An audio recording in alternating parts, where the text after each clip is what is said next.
either one of these any good? Wow, this is a good movie. It's pretty good. Yeah, well, the director from yesterday doesn't think so. It stinks. You sorry? You waste our film. It's so bad. Okay, we're going to be honest. The Oscar nominations kind of caught us napping. We didn't know they were coming this week. I had seen a few things about them being delayed because of the LA fires, but they came upon us and we had to scramble. We did. But that's all right. We're ready to talk about them and the weekend movies, the new releases. Welcome. This is the Screening Room Podcast, and she is Hope Madden. He's George Wolf. And we are from madwolf.com, MADDWOLF. So let's start there. It's sort of a quiet week for new releases, but some good stuff, though, for sure. But let's talk about the Oscar nominations that have come out. Overall, I think, well, right away, our biggest, I guess, disappointment was the lack of more love for our favorite Nosferatu. Yes. And it did get some nominations. It did. It didn't get for Best Picture, which I was very sad about. And I expected it to get nominated for Best Picture. Yeah, see, I don't think I really did. Yeah. I was hopeful. Right. It did get cinematography, which it richly deserves. Yes. And a few others. Sound design it should have gotten and didn't. Yeah. I mean, that seems nitpicky, but it it got them for costume and hair and Yeah. but I'm glad cinematography, and I obviously hope it wins for cinematography, but I was really hoping for a Best Picture and a Best Director nomination. Yeah, for Robert Eggers. Yeah, it did get, I think, those few nominations. But the good thing is, for horror fans like us, not only nominations for Nosferatu in those categories, big love for The Substance, so we'll get to that, yeah. and also a nomination for Alien Romulus. Yeah. So all in all, 3 horror films this year. Yeah. So that's good. It's good for us, yeah. Yeah, it is good for us. Team horror. Yeah, so we're all about the Substance well-deserved nods. I don't think either of us expect The Substance to win a Best Picture, although I think Demi Moore has a darn good shot to win. Yeah, I was very, and there's an outside chance for original screenplay. I Probably think so. not. It is a tight race. I mean, that's a really good race. But, I think it definitely does. She's won other things, including Cannes for that screenplay. So maybe Yeah. that's a possibility. Yeah. But I think you're right. I think Demi Moore has a fighting chance to win Best Actress for that. Yeah, I do too, and it's nice to see that movie especially, but also the other two get some horror love in the Oscars. We always love that. So the other disappointment, well, first of all, a real surprise, is that Challengers totally shut out. Yeah. And including the 2 music categories, Yes. which if you'd have told me that was the only nominations that Challengers would get, I'd be disappointed, but I think, well, of course. Of course. Because it's gotten universal acclaim for not only the score, but the song. Yeah. And then during award season, it has continued to get accolades and awards for the song and the score. Not even a nomination. Yeah, it's really, really weird. Really weird. And of course, we were hoping that Zendaya would get noticed because she was so good in it. But the other one that really surprises me is editing. It was so expertly edited that I was really surprised that it didn't get that For me, either. screenplay too. I loved that. I loved that movie, and I'm really surprised. I mean, it came out early in the year. Might have heard it. I don't know. But no love at all. Also, no love, and this leads to one of our big snubs, no love at all for The Piano Lesson, one of our favorites from the year. Yeah, and Danielle Deadwyler. That's the one. Deadwyler. Of all of the snubs, not only do I think should Danielle Deadwyler have been nominated, and they say, well, who would you take? I think she should have won. Right. As strong as these nominees are, not one of them was as good in their role as Danielle Deadwyler was in The Piano Lesson. No, but if I'm looking at this right now, I would. Isabella Rossellini, nothing against her. She's great in Conclave, but the part is so small. Yeah. So small that there's one right there. And Ariana Grande for Wicked, fine, but no. And Monica Barbaro in Complete Unknown, I loved her. She was great, but no. Danielle Deadwyler was. You could have really made a case that she was the lead of that movie. Yeah. But I get it. But I thought to not nominate her was just another, I don't know whose dog she kicked or something. I know, because again, she should have been nominated for Till 2 years ago and didn't get one then. Like, what is the deal? So that is a huge snub for us. And really the movie, The Piano Lesson, all around, because I thought it had talent to spare. The ensemble, adapted screenplay. That was a great adapted screenplay. It really, really was. Yeah, but no love at all. So that was our big snub. But the leading nominated film, Amelia Perez, very polarizing, very polarizing. And it's such And, I think one of the reasons I think that The Piano Lesson didn't get more love is because it was a Netflix movie. And so Netflix decided which movie it was getting behind. And we can tell you because we get, for your consideration swag. They got behind Emilia Perez in a huge way. They sure did. And it's an interesting choice to make because it's nuts. That movie is crazy. The movie's nuts, and it really brings out a lot of differing opinions. There's a lot of hate out there for it. Yeah. I get it. I mean, we enjoyed it. It's such a clash of genres, but it's done so earnestly and done with such precision, and the performance is so good that it won me over. I mean, I didn't love it. It wasn't one of my top movies of the year, but I did like it and liked it a lot. And I'm not one of these detractors who just can't understand why it's getting any awards love at all. I definitely can. It is really a cinematic experience. And, of course, some people just don't like musicals. I do, as we've talked about before. And I think some of the musical set pieces in this movie really pop well. So, I mean, it leads the pack with 13 that's crazy. nominations. Then you've got Wicked with 10 and The Brutalist with 10. Yep. So it's going to be interesting. It's a big year for musicals. Big year for musicals. 2 of the 3 most recommended films this year are musicals. Yeah. And then also, and long ones. Yeah. Well, and then you can also count A Complete Unknown. Kind of, it's music-based. Right, that's It's not true. a musical, but there's a lot of music in it. And then for the 10 nominations for picture, you've got at least two blockbusters. You've got Wicked and Dune Part 2. Yeah. And that is always helpful for the ratings if we're thinking about that. I got to say, God, I would have loved to see Sing Sing nominated for Best Picture. Oh, yeah, that's another one. Yeah, So Coleman Sing Domingo, Sing. so happy to see him nominated. I feel like probably he's definitely not the front runner, but that's of all of the things that I'm rooting for, I want to see Coleman Domingo win Best Actor. Amen. And I would have loved to have seen that film get nominated for Best Picture. It's such an experience. It did get adapted screenplay nomination, so at least there's that. Yeah, as it should. And then, of course, when you have 10 Best Picture nominees and only 5 Best Director. Yeah, it's hard not to see a snub. Yeah, it's hard not to see a snub. But, man, when you look at the 10 nominations for Wicked, including Best Picture, and not have John M. Chu in there as director, crazy. That's a glaring possible snub because I thought he did a great job directing that film. Well, that's just it, right? If in 10 different categories, it's one of the very best films of the year. Yeah. But what, he didn't have anything to do with that? I know. Right? The maestro That's at the center, one. he's not credited with that? That's a tough one, it happens often. Obviously, like you said, there's 10 nominations and there are only 5 directors, so at least 5 of these people are going to be left off. But you wouldn't expect it to be for a film that has 10 nominations. Right. That seems crazy. Of the 5 that are nominated, I would take out James Mangold. As agreed. much as I liked Agreed. A Complete Unknown, I did. Yeah. But as far as the directing vision, I would take him out and make room for John M. Chu for Wicked. So that was a bit of a surprise. But going to be interesting as we see in the coming award season what films and what performers start to get momentum. You try to have a feel what feels like it's going to be a winner, but very interesting. And hopefully next year these nominations won't catch us napping like you did. We were scrambling. We were scrambling to get something together. But we've got a full blog about it. Not only the full list of nominations, but digging in a little bit more in depth. You can catch it at madwolf.com. All right, so that's looking ahead to the Oscars coming up in the next few weeks with Conan O'Brien, by the way, as the host. Should be fun. I like that. Yeah, that should be fun. Because we've said last year's show, I thought was one of the best in years. Yeah. It really flowed well. In many years. Many years. Yeah, it was very entertaining. Yeah, I thought it was. And I think Conan O'Brien should do a great job. Everybody likes him. Yeah. He's and he's funny. Yeah. So hopefully it'll be as well produced and and flows as well as last year. We shall see. So that's it for the Oscar talk. Let's move on to this week's releases.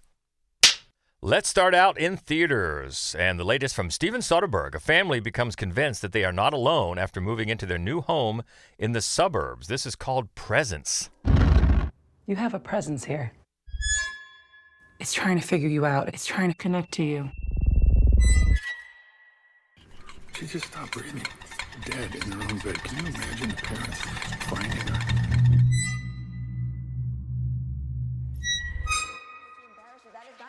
I hate you. I hate you so much. Psycho. Hey, I am not gonna live like this. It's suffering. Just like you are. Yeah, it's funny. Soderbergh, he is such a hard filmmaker to nail down. I mean, he really swings in very strange, different directions with every new project, And this one is what it makes me think a little bit is Unsane, a film he made a few years ago, all on a phone. And this one is not on a phone, but it's the same sort of, he takes something that in a different filmmaker's hands would seem like a gimmick, and he makes it a real, very unique but powerful way to express the themes of his film. So in this case, the entire movie, the point of view, the camera, is the point of view of the presence that's in the house. Yeah. And it makes for such a lonesome feeling for the whole movie. It's also set inside this house that happens to be gorgeous. Yeah. And that's nice. I mean, the way, and it's lit so beautifully. Yeah, and and the the coloring way and framing is so beautiful. You've got these long takes where the camera just floats and flows around the staircase, and it's almost lulling. Yeah. Like you said, it could seem like a gimmick, but it doesn't. Not at all. It pulls you in. You're just kind of here in the house, and the presence is floating around. It really adds to the mood and becomes just eerie. It's an eerie mood. Yeah, it really is. And I like the way the film is written, because there's not like everybody sits down around a table. There's not a lot of exposition. There are no flashbacks or flash forwards. You're only catching little snippets of conversations as the presence happens to go into that room and looks on and sees what they find. So the writer piece it together. The writer is David Koepp, I think is how you pronounce it. Yeah, and he's done some good movies and some he's garbage. had a long career, Yes. long career. He's known for writing the first Mission Impossible movie, Jurassic Park, a lot of films. Others like Stir of Echoes, not so good. Mm-hmm. But this one, you're right. The way it's written, it's not a lot of spoon feeding going on. No, You got to listen. Which is funny, because the one moment of the film where it does spoon feed you really stands out. Right. And that's why. It's because the rest of the movie is just so interestingly constructed. Yeah, so you've got this family led by Lucy Liu as the mom, and they're in this big house in the suburbs, and they just get the feeling that something is with them. Right, and they've just moved in. Something happened recently. The teenage daughter's friend died mysteriously, although people are chalking it up to drug abuse. And so, and the son, who's just a year older, he's a swimming star. And so they moved to this new neighborhood to get him into this great school, to get her away from the badniks that she's been hanging out with. And right away, they sense this presence in the house. And it's just, again, it's really fascinating the way the movie upends your expectations of a ghost story kind of a film. Mm-hmm.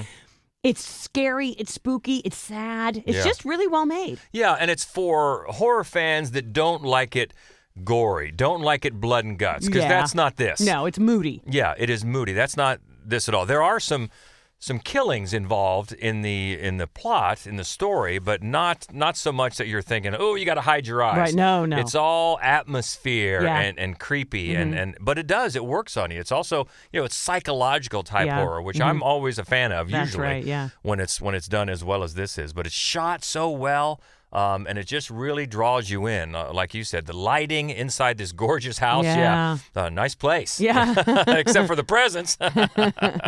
It sort of reminded me a little bit of, remember the David Lowery film Ghost Story? Yes, exactly. Loved so much. Now, that one did some time traveling that this one does not do. No, it doesn't. But it does. It is a little reminiscent of that. And this is more of an outright horror film than that is.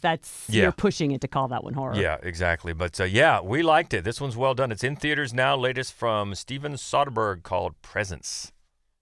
We'll stay in theaters for a drama. Haunted by tortuous childhood memories, Nate Williams finds himself engulfed in darkness. When his drama teacher, Mr. Dean, bails him out of jail and takes him in, Nate must confront his past before it leads to his own destruction. It's called Brave the Dark. Is there anyone you don't know? Well, yes, there is actually. I don't know her. I don't know them. I don't know her. Merry Christmas, Mr. Dean. Oh, Merry Christmas, Annabelle. Mr. Dean, I understand you are providing supervision for the defendant. Yes, Your Honor. You have a convicted felon living with you. He was living out of his car for 2 years, going hungry, only running track so he could get a shower. Let the system take care of it, Stan. Why do you care if I don't care? I care that you don't go to prison. There's a terrific kid there. If I can help, then I mean, what the heck? Running away only delays the problem, Nate. No. Nate, I'm not a runner. Nate! Okay. I just couldn't run anymore. Isn't my first priority to my students, all of them? I'm a bad person. You're not a bad person. I'm not interested in your stupid play. I say that's pretty clear. Wait. Tina's in this thing, right? Yes, I'll do it. This is the latest from Angel Studios. In just a few years here, a few short years, they've kind of jumped to the top of the faith-based, both TV and movies. Mm-hmm. And this one, I would still call it faith-based, but they pull it down a little bit in their preaching. Let's put it that way. And it is based on a true story, and as is their usual type of story, it's a save the children type of story. Save the child in this case. It's really one child in particular.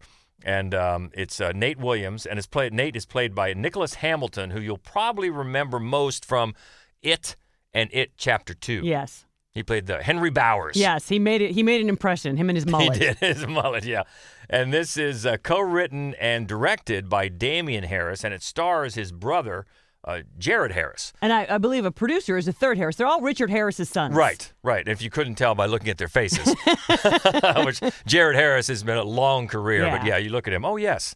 And Jared plays Mr. Dean, who is just well-loved. Like, everybody in town loves this guy. Great teacher. His students love him. The town loves him. He's still smarting from the death of his wife. And when he takes an interest in Nate, it's obvious why he's doing it, to fill that void in his life. And also in the Nate character, it's obvious that his acting out involves some trauma from the early childhood and just the feeling that he's not worth anyone to love him. Yeah. That's clear. And the movie is a pretty blunt instrument as far as giving that to us. Yes. But the way it goes about it is just good enough to reach more than the choir. Hamilton has some trouble with attempts at nuance, but being paired with Jared Harris helps. Yeah. Because he's got this veteran, easygoing way about him that can really elevate their scenes together. So even when it gets to the point where it's pretty obvious, it never goes over that line, that eye-rolling line. It also leads to a reveal of the specific incident from his childhood that really takes too long to get there. We pretty much figure that out early on, so the movie does feel overlong and drawn out with these flashbacks. And at the same time, then, it leads to this it's not your fault moment that they really should have tried a little bit harder to distance themselves from Good Will Hunting. Yeah. It's pretty reminiscent, and if you remember how good that scene was with Robin Williams and Matt Damon, this one doesn't. That got Robin Williams an Oscar. Exactly. That scene doesn't quite live up to it, but still, I mean, this is better than a lot of these, certainly better than something like Sound of Freedom.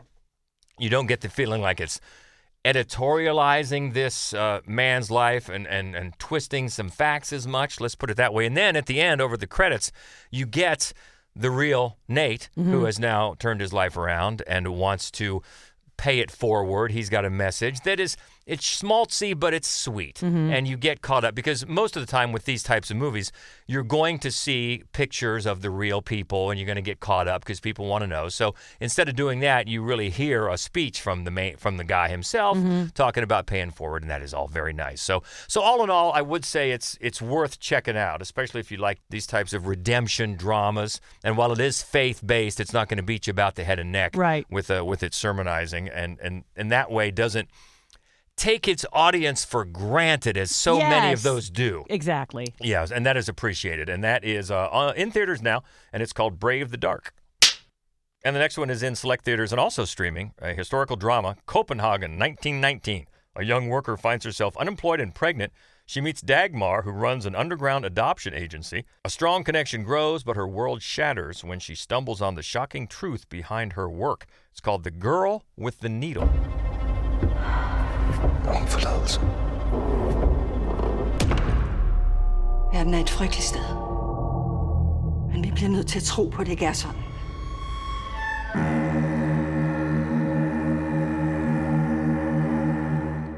Oscar nominee for Best International Feature, which I think was a pretty big surprise because it was a really tough year. It was a really stacked year for this category. And this movie is, first of all, beautiful, gorgeously filmed, lyrically shot in black and white. It's such a beautiful movie, and really just gorgeously framed and very sort of poetically told, which is necessary because otherwise it would probably be too grim to watch. Yeah, all you really have to do is look at even watching the trailer on a little computer screen, you can tell, on the big screen, this will look incredible. It is such a gorgeous, beautiful film. So stunning to watch. And I'm sorry to say, based on true events.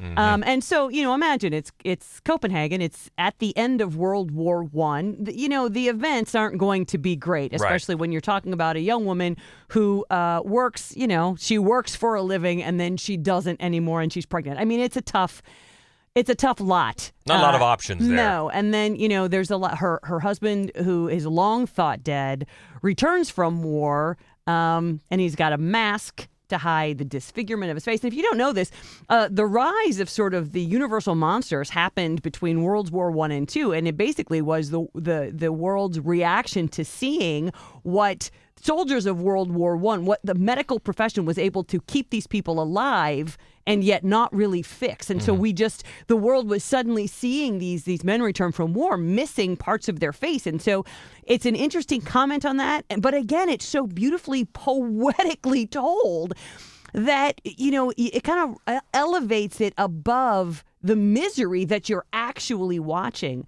And the two main performances, Vic Carmenson and Trini Dyerholm, are unbelievably great. Unbelievably great.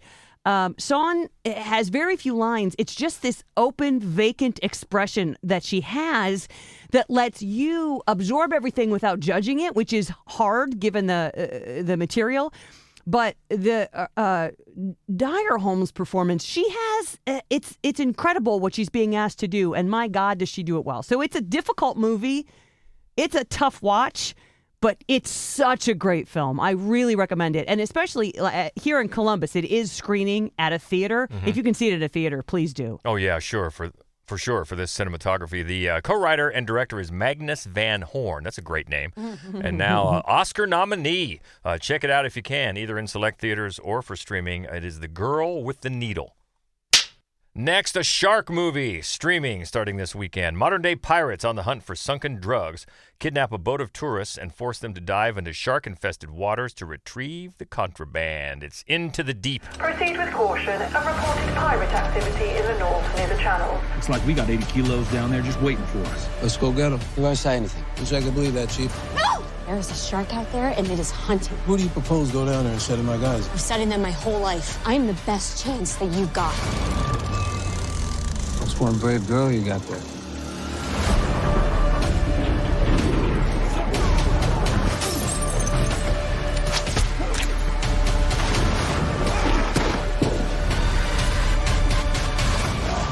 You're a predator, and they're gonna know it today.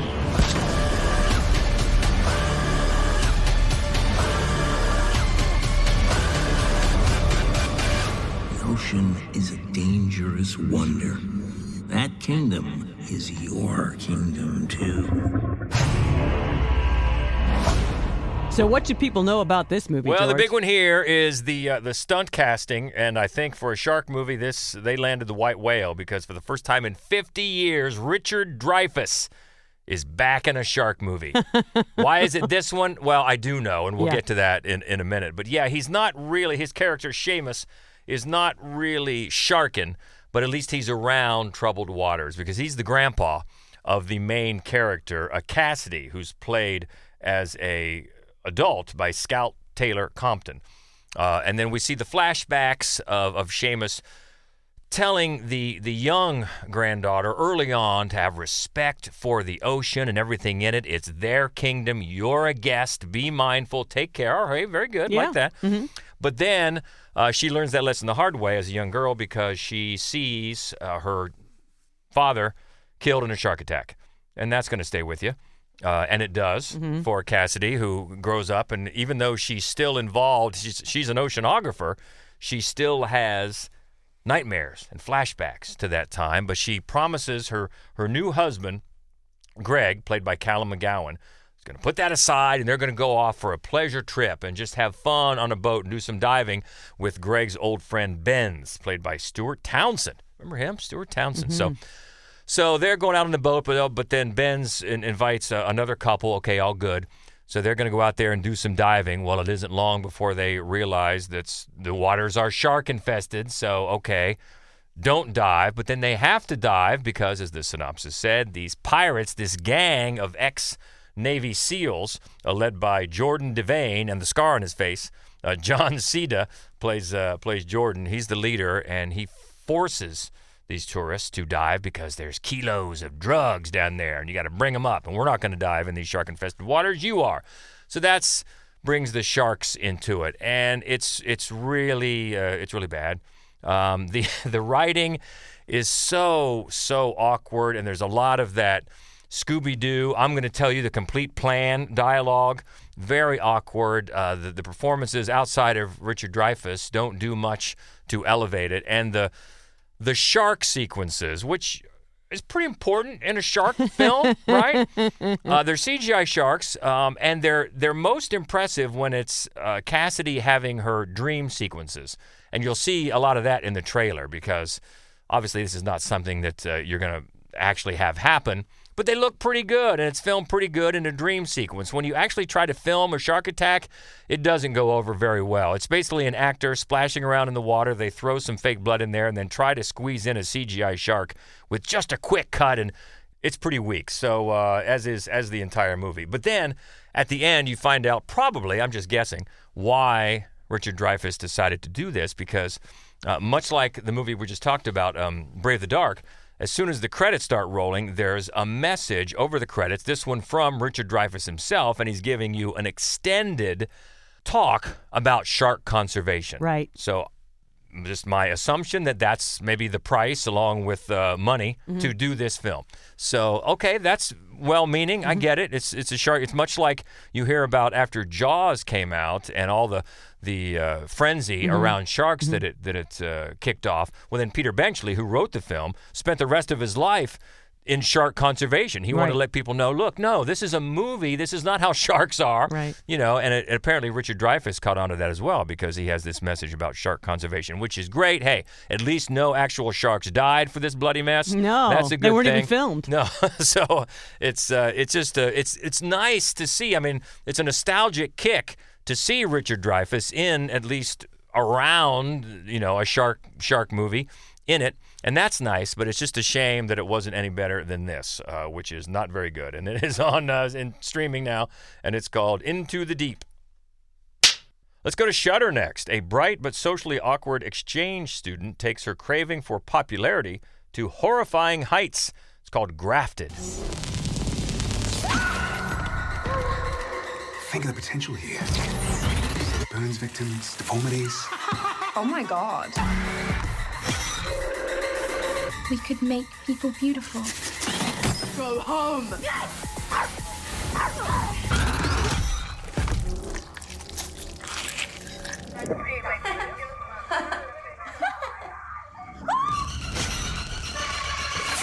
Look at you. You look ridiculous. What have you done?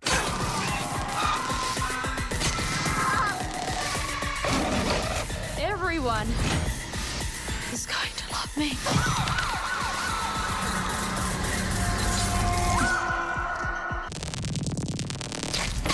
This is from co-writer-director Sasha Rainbow. That's another good name. It's a great name. Heck yeah. It has a lot going for it. Problematically, it also bears tremendous resemblance to a film that obviously this isn't ripping off because they came out in the same year. There's no way Sasha Rainbow could have been aware of Substance, but this movie is so similar to Substance, weirdly enough, right down to a sort of stomach churning scene of somebody eating shrimp. That's amazing. It is amazing. To have a shrimp cocktail, I mean, wow. Yeah, it's crazy. It's crazy. And in this case, Wei is the Chinese exchange student. She goes to live with her aunt who lives in New Zealand, and she's there on scholarship to go to the university and study biology. Her dad was a scientist. Wei and her dad both suffered from the same sort of red marks on their face and throat, and so Wei has her dad's old book of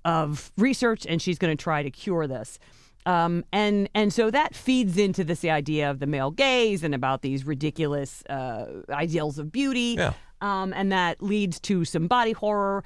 There's some funny moments in this movie. There's some clever moments in this movie. There's some really solid performances. It tries to do too much. You need to narrow the focus. The sort of the science-y body horror along with the quest for popularity, they're really at odds, and you feel like they don't fit together into the same movie. But on the whole, I mean, it's a perfectly clever, low-budget body horror that you just spend the whole time going, I'm so sorry for these people that Substance came out this year, because it's just so... It just suffers so terribly by comparison. Yeah, and you can sort of see both sides, I guess. On one hand, you're thinking, well, why didn't you just postpone the release? But then on the other hand... Then it would just seem like you ripped it off. Yeah, and on the other hand, the Substance is so much in the popular culture right now, especially with the Oscar nominations. Well, we're over here talking about similar things, so just go with it, I guess. But the shrimp cocktail is... It's a little crazy. There's another big part where you're like, oh, okay, I guess that's the only other thing you could do, I guess. I don't know. But yeah, it's just, it's crazy how similar the two are. But the other point is that it's Shudder. And if you have Shudder, it's not like it's going to cost you any extra money. That's right. Yeah, so check it out. And that is on Shudder now. It is worth a watch. And if you haven't seen Substance... Start with this. Start with this. Get you into it. Grafted on Shudder now. Let's go back to theaters for one more. When Maya learns her father Sam was once a spy, she suddenly finds herself at the center of an international conspiracy. Latest from co-writer-director Neil Berger. It's called Inheritance. I'll do anything to get out of this place. I've built something here, and I want you and I to run it together. Doing what? Gathering information. Like a spy. It's a big word. Maya, leave now. Go. Where are you? What is going on? Where's my dad? Something happened to him. This is Interpol. You're in possession of stolen U.S. government property. If you go to the police, he's dead. If you don't bring it to us, you are dead. Do not go to India. I'll do it. Adam Barney covered this one for us at madwolf.com, and there are a couple things to know about it. And one is that it was shot entirely on phones. Yeah. And two is that often in places where they did not have permission to film. Yeah. And so because Guerrilla. Right, and because of the style of film, right, it's a spy thriller. It really adds to the sort of sense of urgency of the film, and that helps it get over the past that it doesn't have a lot of money, so it doesn't have a lot of shoot 'em up scenes or big action sequences, although it does have an impressive scene on a motorcycle. So, Neil Berger finds different ways to generate the tension that you need to really feed off of for a movie like this.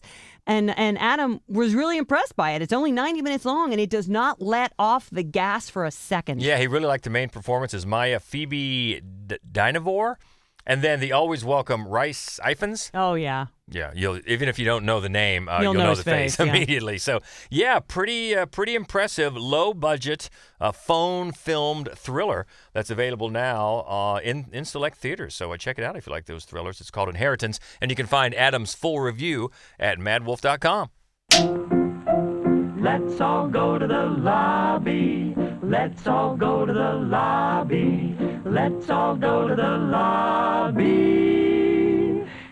Lobby time means Schlocketeer time. Checking in with Daniel Baldwin, a.k.a. the Schlocketeer, for the studio happenings. So what's happening? Well, Sonic the Hedgehog 3 is now available on VOD. And similarly, maybe you could double feature them, Paul Schrader's Old Canada is now available on VOD as well.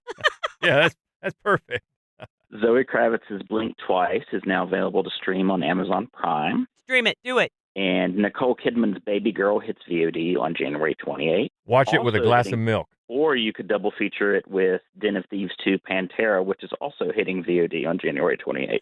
In case you need to fall asleep after. Yeah, that didn't take long. Coleman Domingo's Sing Sing is finally hitting VOD on January 31st. Good. God, that movie is so good. Yeah, hopefully now the people that have noticed his well-deserved nomination, wondering where they can see it, they can see it. Yes. I think that came out in theaters way back in, July? It was a long time ago, yeah.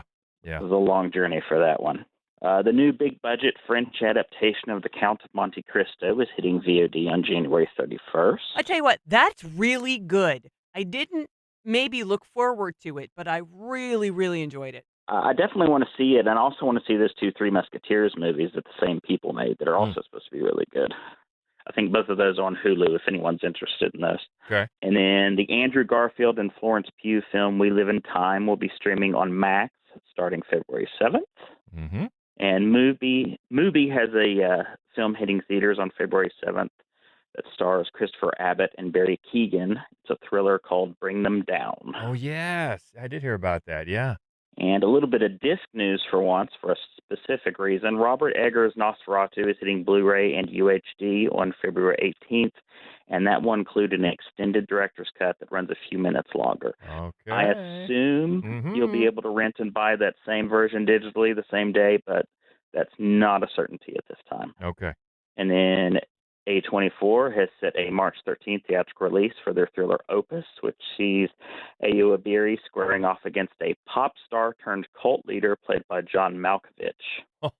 John Malkovich, pop star. All right. Yep. Sold. Yeah. And Amazon MGM has changed the title for Jason Statham's new actioner. It's now called A Working Man, and it'll hit theaters on March 28th. That is directed by David Ayer from a script by Sylvester Stallone.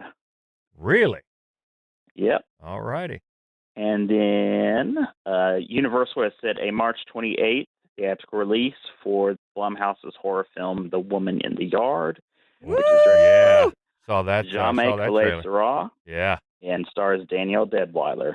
Yes, who was just robbed at the Oscars, but we digress. Again. I agree. Universal has also set an April 11th theatrical release for Christopher Landon's high-concept thriller Drop, which also just recently had a trailer released, and that one looks pretty fun, too. Yeah. And then lastly, A24 has set an April 11th theatrical release for Alex Garland's real-time war thriller Warfare, which is based on co-director Ray Mendoza's experiences during the Iraq War. In real time? Yeah. Interesting. I guess however long it is however long the story is. Interesting. Okay. Well, you can always catch up with the latest from Daniel on the socials at the Schlocketeer, and we'll talk to you again next week. Thank you. Hey, thanks for having me. Okay, we pick up the pace a little bit next week with Hard Truths. Now, that one has a performance from Marianne Jean-Baptiste that we thought was Oscar-worthy, but she got passed over. Yeah, you know what? I'm going to say that it's the best performance I saw all of last year. It was great, and a very interesting performance that we'll talk about more next week. We also have Companion. The latest from Will Ferrell and Reese Witherspoon. I actually saw this last night. You're Cordially Invited comes out next week. The animated Dog Man. One called Love Me. The Seed of the Sacred Fig. Did that just get nominated, I think, for international feature? It might have. I think it did. Also, Freelance. Drained. Like Father, Like Son. And Not an Artist. Okay, that is for next week. What about this week? Join us in the conversation of the Oscar nominations. What do you think? Who got snubbed? What are your nits to pick? Let us know. Plus, any comments on the films this week? Presence or Brave the Dark, Earl with the Needle? Shark films? Into the Deep? What do you want to talk about? We love to keep the conversation going. You can find us anytime on all the socials, Mad Wolf Columbus. Also, the main website is madwolf.com. Keep in touch. Stay warm. Enjoy the movies. Hey, how about those Buckeyes? National champs, baby. I could tell by your shirt. He's wearing a national champs t-shirt. Have a great week. We'll talk again soon. She is Hope Man. He's George Wolf. And this is the Screening Room Podcast. See ya. I do wish we could chat longer, but I'm having an old friend for dinner. Bye. Okay, everybody, that's a wrap.